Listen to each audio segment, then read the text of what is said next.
Mãe Lourdes, fala pra gente como foi escrever o livro Oxumaré, o Arco-Íris Sagrado, num momento em que, para muitos umbandistas, até falar de Oxumaré, até nos dias de hoje, alguns falam, Oxumaré não faz parte da Umbanda. Você escutou alguma coisa desse jeito quando esse livro foi lançado?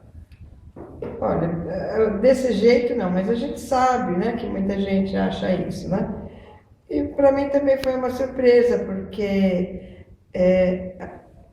até uns 10, 12 anos atrás, nunca havia trabalhado com o Pai Oxumaré. E daí, um belo dia, né, numa das giras, o Pai Rubens chamou o Pai Oxumaré. E aí ninguém queria ficar lá na frente, porque, né, era uma surpresa para todo mundo, era uma novidade para todo mundo, né?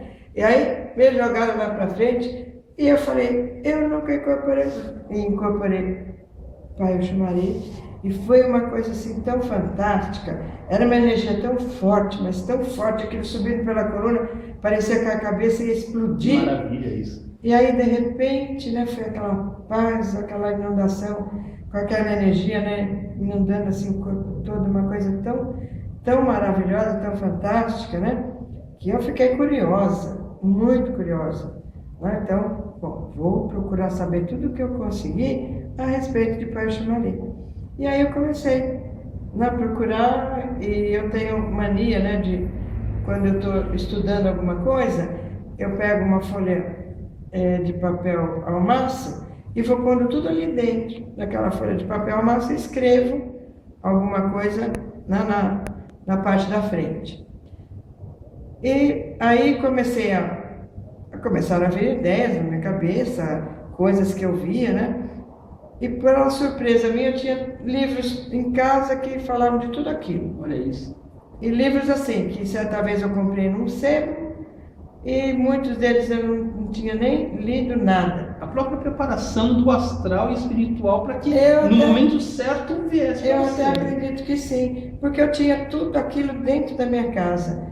Então, eu estava num período de recesso escolar, né, de férias, e aí comecei a estudar aquilo e tal. Quando eu vi, tinha um livro delineado ali, sentei no computador e escrevi, né? E foi um mês. Uma coisa... Nossa, rápido. Foi o livro assim, o mais rápido que eu escrevi. Era uma coisa que parecia que já estava tudo ali. Né? Então, acordava de manhã com uma voz falando coisa no meu ouvido, aí eu ia procurar xeretar aquilo, né? E confirmava, né? Os mentores, eles são detalhistas, né? Eles nos passam informações que depois vai sendo confirmado e é tudo aquilo. Então, eu fiquei assim muito feliz, né? Muito gratificada ao Pai Oxumaré, né? Por essa oportunidade, né? Dentro do seu livro, dentro de todas as páginas, qual a parte que ainda hoje mexe muito com você, quando você lembra desse filho que você teve, né, que você gerou, esse livro que hoje está à disposição de todos nós?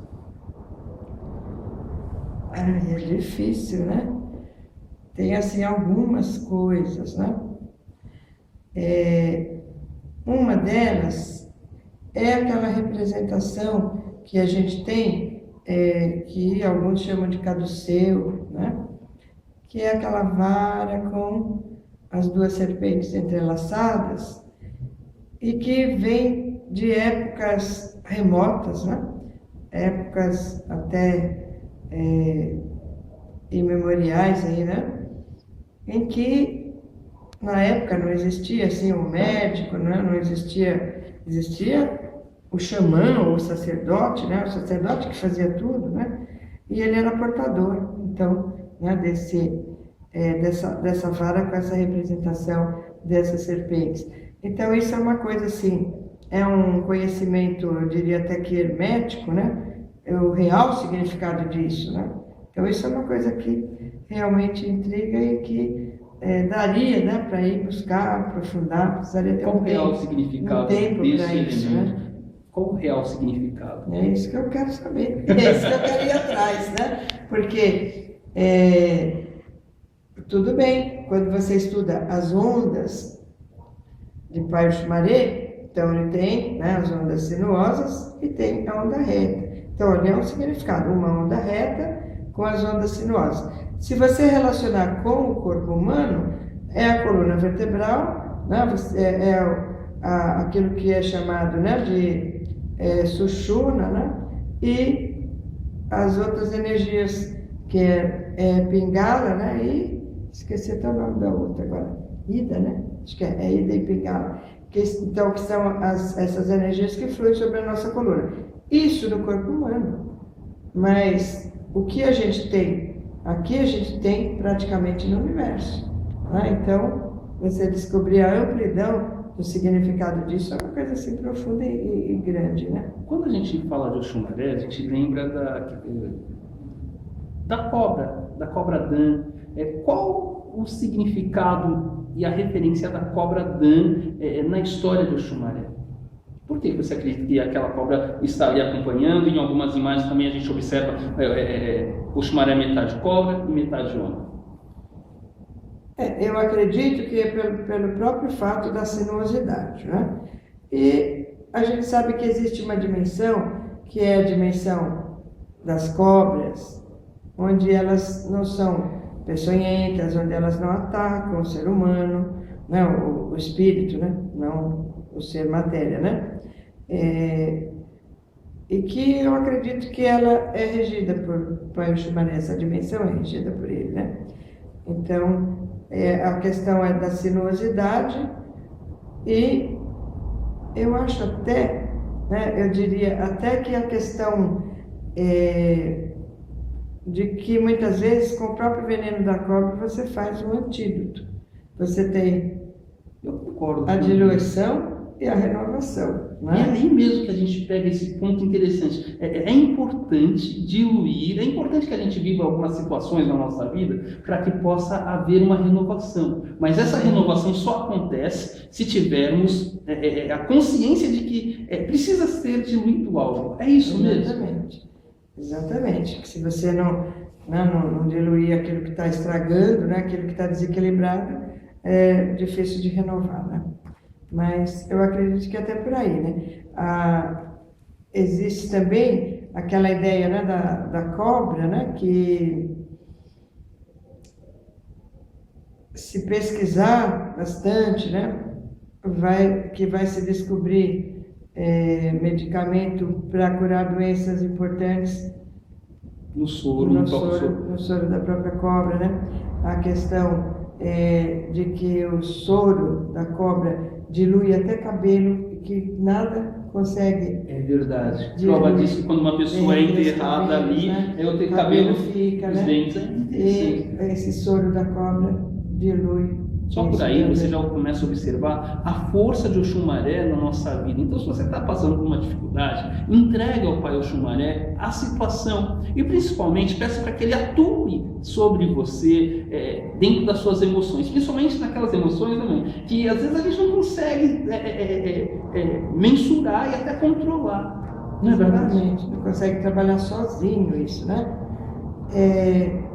O meu próximo livro, junto com o Alberto Mascano, se chama, ou vai se chamar, né? A editora também que coloca o nome, aceita o que a gente coloca ou não. Mas nós colocamos lá, Filhos de Orixás, Perfis Psicológicos.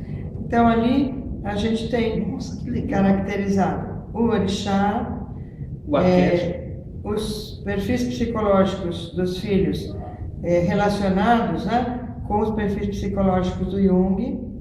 Então, o que é a sua característica básica, né, de personalidade, o que te emperra, né, qual é o primeiro sentimento ou a primeira manifestação mais importante ali da pessoa, e aí vai, né, quando você está no positivo, quando você está no negativo.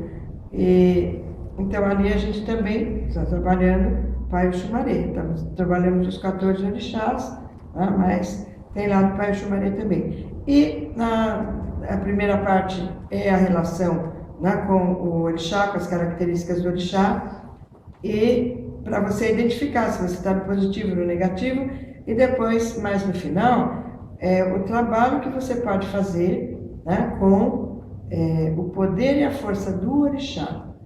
Então, o que você pode trabalhar em você, na sua própria casa, né? Com o poder e a força do orixá.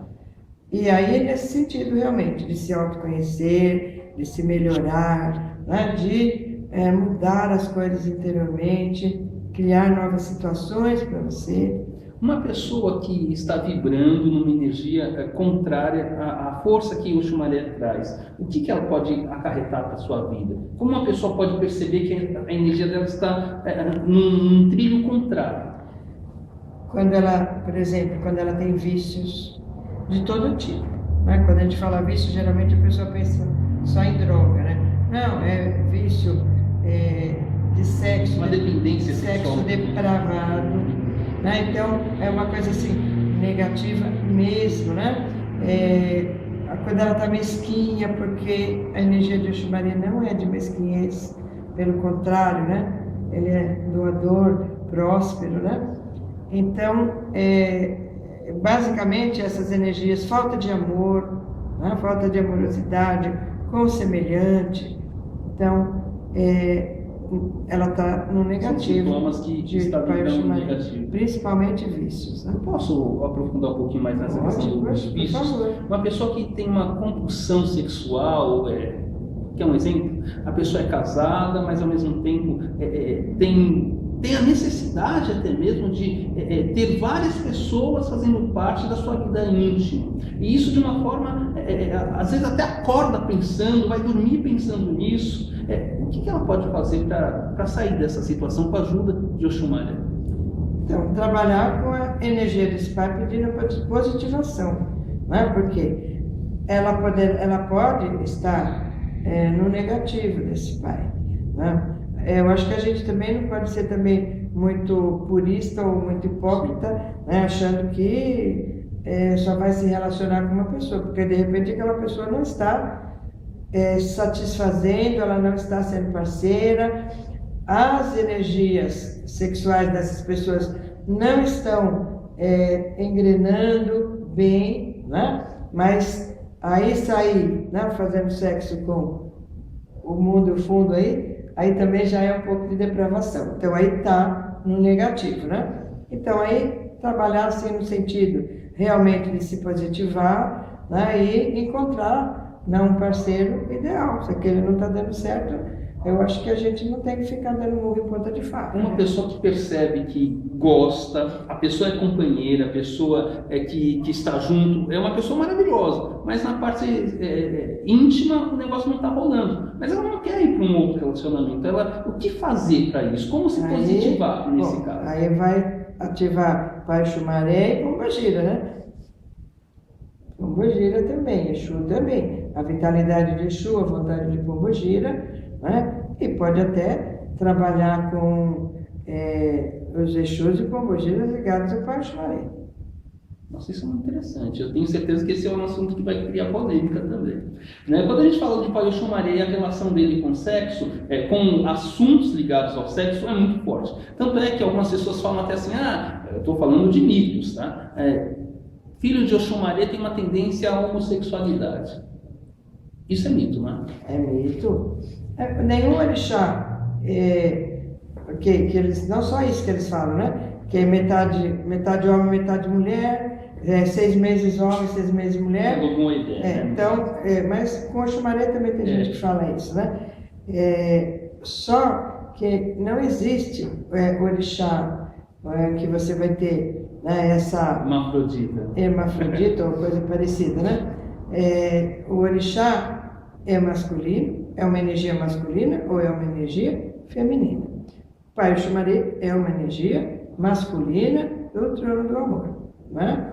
Então, a confusão que se fez é que se diz assim, que Pai Oxumaré é dual no sentido de que ele que a gente falou até agora, né? Que ao mesmo tempo que ele dilui, ele renova.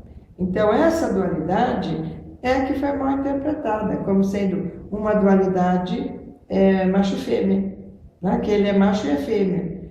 Então a dualidade de Pai Oxumaré, né? É uma dualidade de diluição e de renovação.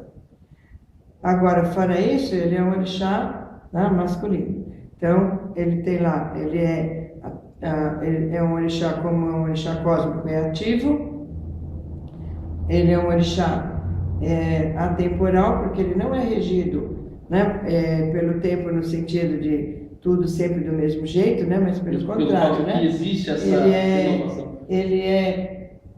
Ele é um orixá, sim, né? Ele é um orixá que ele pode estar trabalhando em diferentes tempos, né? Não é sempre da mesma maneira, é alternadamente, né?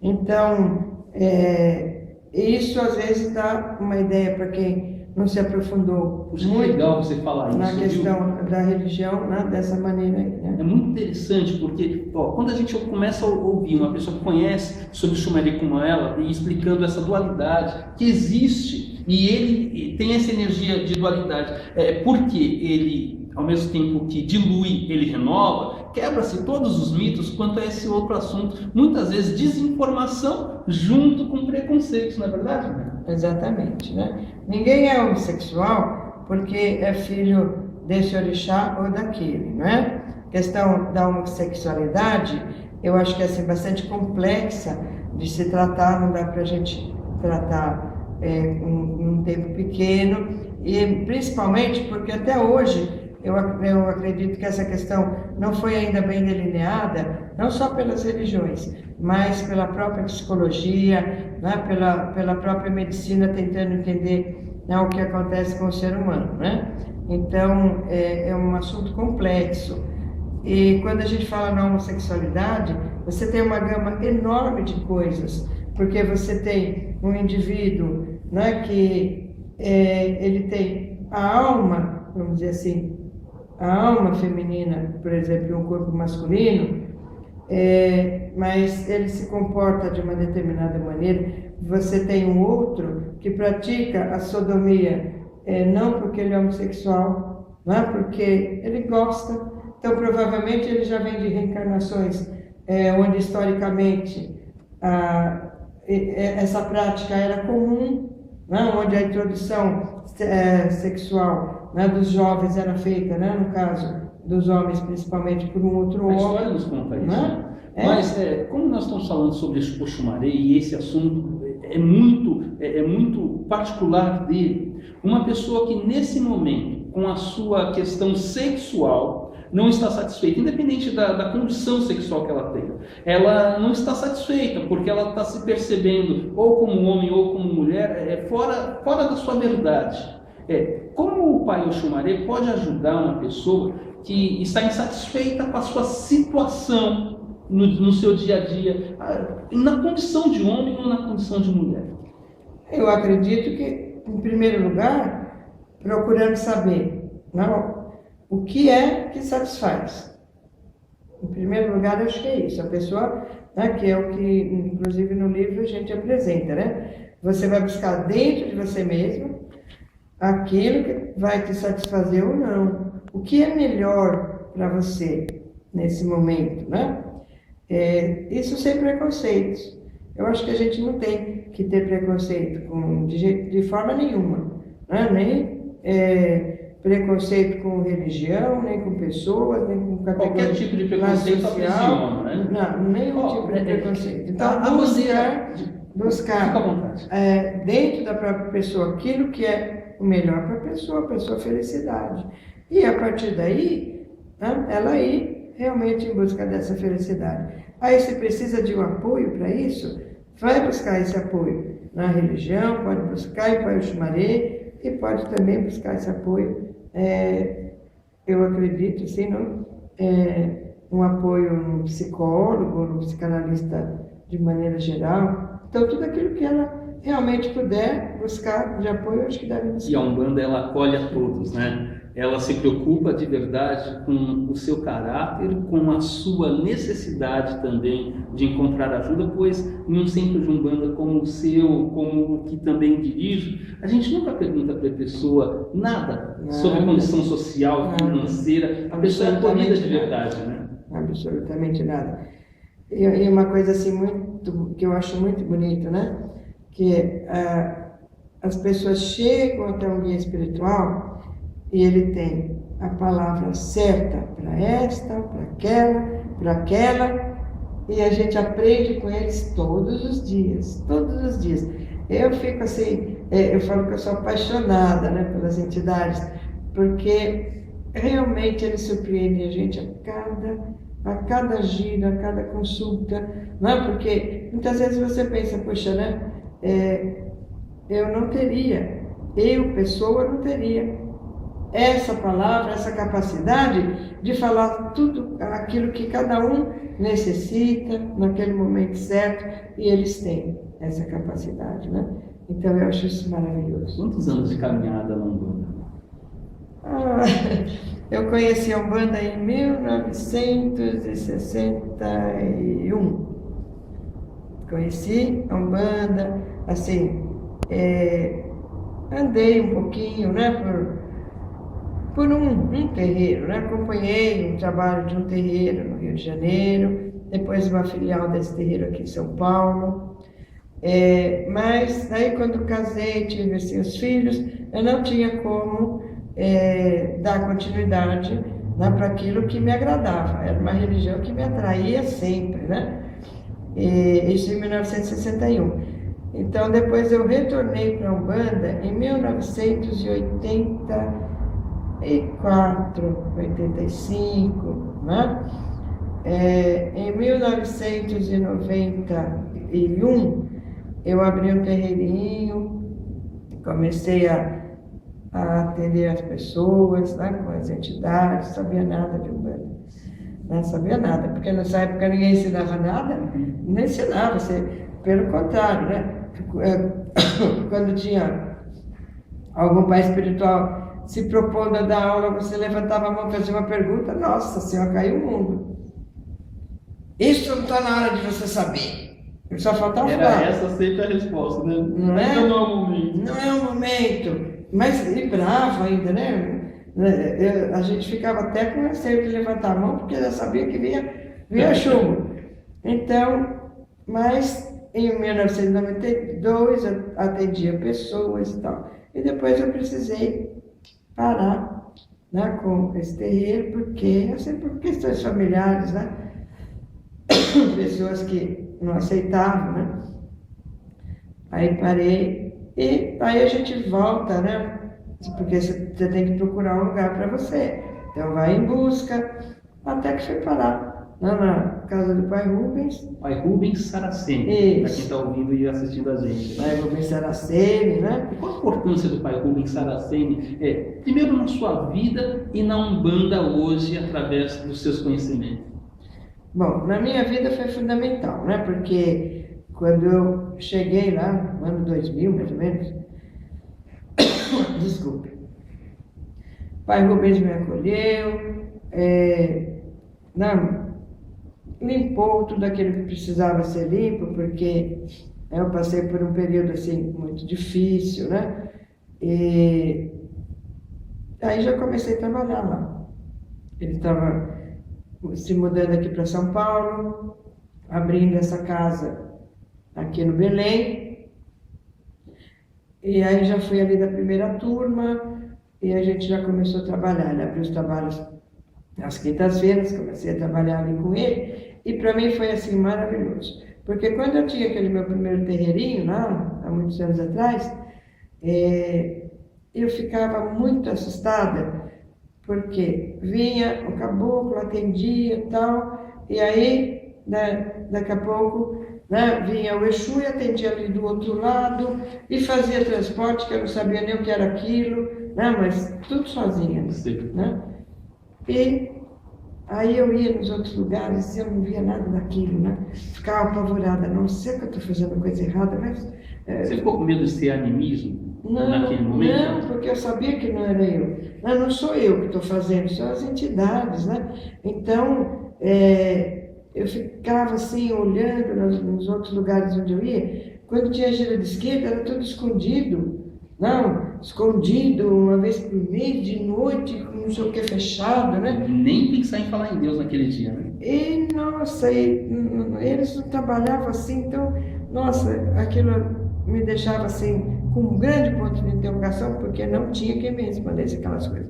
Aí quando a gente começou a trabalhar no Pai Rubens, nossa, eu me senti em casa, porque era exatamente do jeito que as minhas entidades trabalhavam. Aí, né, dei graças aos céus de ter encontrado um pai espiritual que tinha fundamentação, porque eu só fui até lá porque comecei a ler os livros dele, né, e quando eu li a Tradição Comenta a Evolução, eu falei, é isso aqui que eu estou procurando faz tempo. Qual foi o livro? A Tradição Comenta a Evolução. Né? Esse livro agora, se não me engano, a Amadas lançou com outro nome, acho que é a Evolução dos Espíritos, qualquer coisa assim, né? Esse livro para mim foi maravilhoso porque os fundamentos que eu estava procurando estavam ali, né? As explicações. E então eu fui buscar, né? Porque eu falei, esse aqui vai ser meu pai espiritual. Aí eu liguei para a editora, perguntei se tinha uma casa, está abrindo no Belém. Então foi quando eu fui para lá e eu acredito assim que no tempo que eu tenho estado com o Pai Rubens, de 2000 para cá, eu aprendi mais do que... Então nós temos aí 12 anos, né? Eu aprendi mais do que no resto da minha vida. Então foi uma coisa muito rápida para mim, né? Eu acho que aflorou aquilo que eu já trazia de outras vidas, sei lá, né? Tanto que de repente comecei a escrever livros e nunca pensei, né? Antes nunca tinha me passado pela cabeça de fazer isso. Mas hoje, quando eu vejo o retrospecto da minha vida, porque eu comecei numa família pobre, no interior, eu estudei porque eu quis, porque o meu pai não queria, né? Então era uma coisa que eu quis, eu queria, porque eu precisava, né? Eu busquei, então eu estudei, fiz universidade, né? Fiz pós-graduação, nada foi fácil, né? Mas de repente eu me vi diretora de universidade, diretora de centro cultural. Hoje eu sei que tudo isso foi uma parte do meu preparo para a missão que eu tenho que cumprir. Missão linda essa, né? É a nossa, né? É maravilhoso, gente. Olha, essa mulher que está aqui do meu lado, ela tem um público tão fiel quando o assunto é comunicação escrita. Eu, em especial, o livro que conta sobre a corrente do povo, a corrente cigana, eu achei maravilhoso. Fala um pouquinho para a gente sobre esse material. O livro dos Ciganos da Umbanda. Ciganos da Umbanda. Esse livro eu escrevi, né, juntamente com o Alberto Marcicano,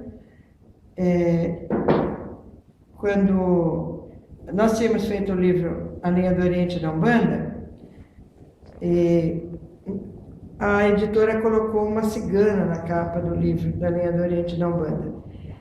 E aí o Marcicano falou, olha que lindo que ficou. Aí eu falei, mas eu não queria que tivesse posto uma cigana na capa. Por quê? Porque é o nosso próximo livro. Mas não me pergunte de onde saiu isso. Do nada, né? Do nada. Aí ele falou, como? O que você sabe sobre os ciganos? Eu, nada. E você? Nada.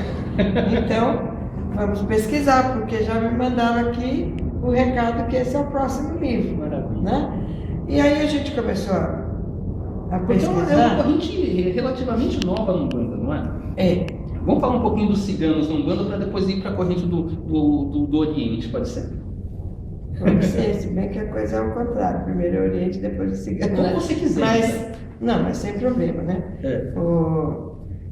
O que a gente pode falar é que a linha do Oriente, por exemplo, ela surgiu logo no começo, né? Na casa ainda do pai Zélio, né? Zélio Fernandino de Moraes, havia a incorporação de caboclos, pretos velhos, crianças, e surgiu também a linha do Oriente. Ciganos não, na nossa época não tinha.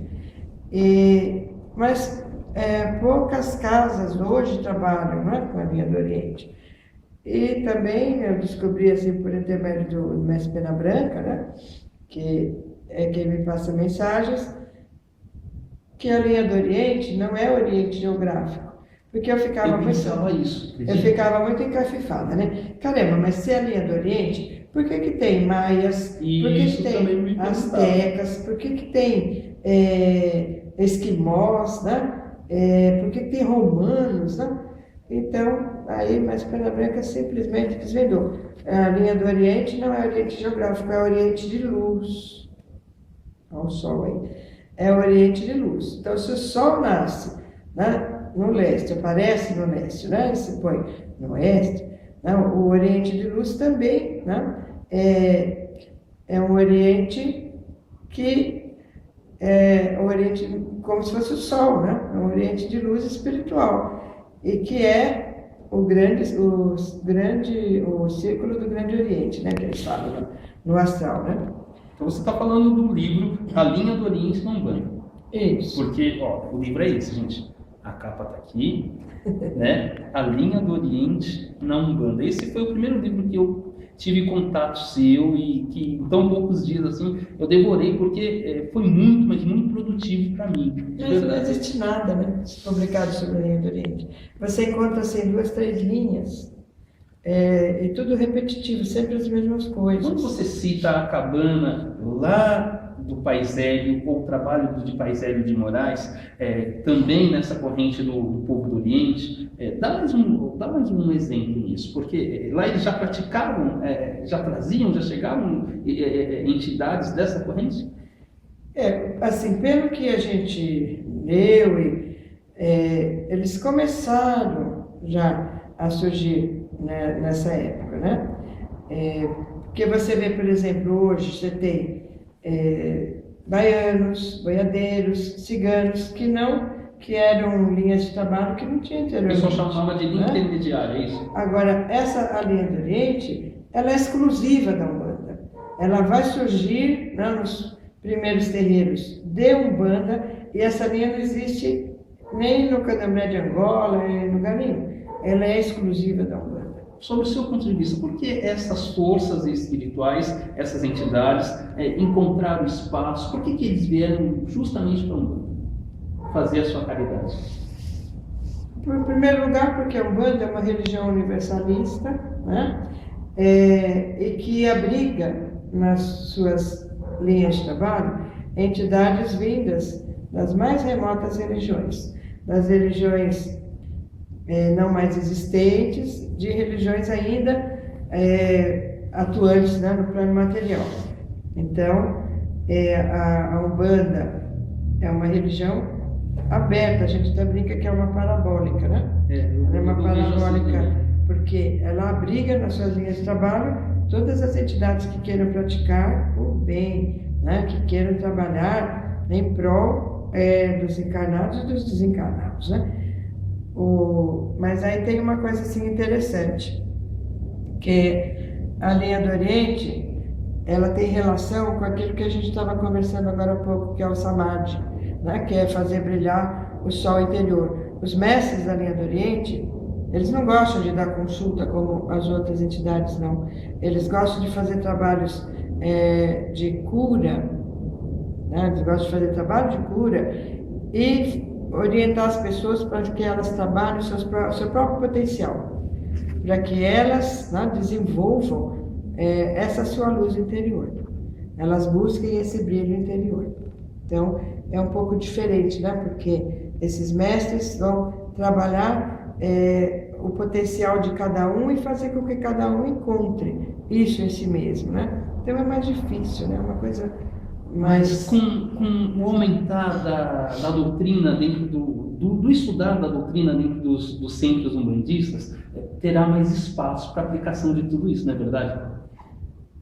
Eu acredito que sim, né? Agora, o trabalho, por exemplo, com a linha do Oriente, ele é muito sutil, ele implica em você usar a maca, né? Em você atender um por um ali naquela maca. Então, não é uma coisa que dá para você, por exemplo, ter 100, 200 pessoas e você fazer um trabalho desse tipo. Inclusive, mas isso pode acontecer um dia fora de uma gira, não pode? Não, tem que ser. Você tem que ter, né, um dia especial. A não ser que o templo já tenha salas específicas.